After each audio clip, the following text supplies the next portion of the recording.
Osan Happy School, Alternative Multicultural Commission School. Kim Yulia and her schoolmates who raise hopes and dreams in the school. Based on 2014, 3.4% of the total population in South Korea is foreigners.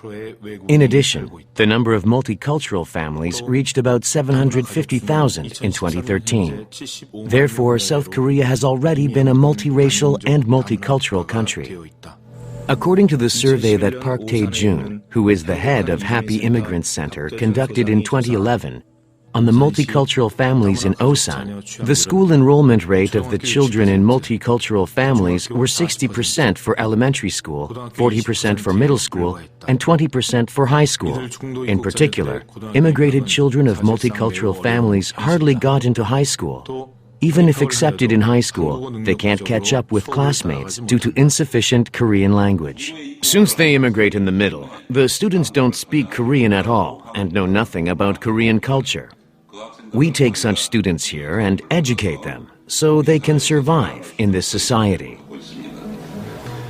In particular, Uzbekistan and Russia have the custom of early marriage. So we need to educate the students from those countries, Kazakhstan and Uzbekistan, to adjust to Korean society and marital system. To do so, a multicultural school is in great need. Limited budget is a problem, but it is really hard to set a lunch menu for the students here because they all have different food cultures. Today, a supporting group prepared chicken and pizza for lunch. To the students, teacher Jung Bora is like their close family. She not only teaches the students, but also takes care of their lunch. Furthermore, she is a school nurse, academic counselor, and school administrator, so meets the students everywhere in this school. We are under assessment for recommission every year, but this year, commission assessment started late at March, which was supposed to be earlier, so that the students had to attend their original schools. When recommission education was finally approved, the students hugged me. I was touched and deeply impressed. I felt I had to do better, with harder teaching and better education for them.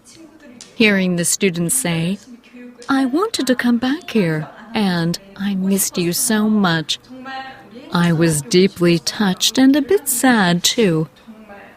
I think that if this school is not commissioned for education next year, they will have to go back to their original schools where they can't adjust themselves and have difficulty. Just thinking of it, I feel pain in my heart.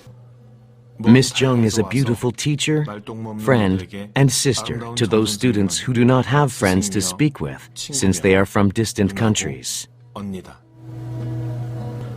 In an Uzbeki restaurant in the commercial area of Wandong, Osan City,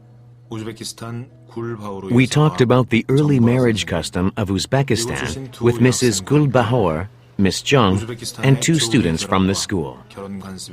In our country, it is legal to marry at 17 for women and 19 for men. It is not uncommon. It's not that early for marriage. Many of Goryeo people who reside in Uzbekistan marry early. As far as I know, Koreans who are at such ages are under severe stress in studying, but it is not the case in my country.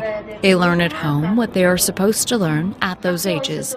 There's a lot of learning, not just in school, but also in houses. In Korea, girls or women are freely allowed to study at night, but girls and unmarried women do not go out at night in my country. The descendants of our ancestors who left their homeland for unavoidable reasons in the difficult times are coming back to their father's land. Many of them are the descendants of those who left this land to fight for the independence of this country. The students came to Korea regardless of their will. South Korea has already been a multicultural country. We should make an environment in which they can study and live comfortably.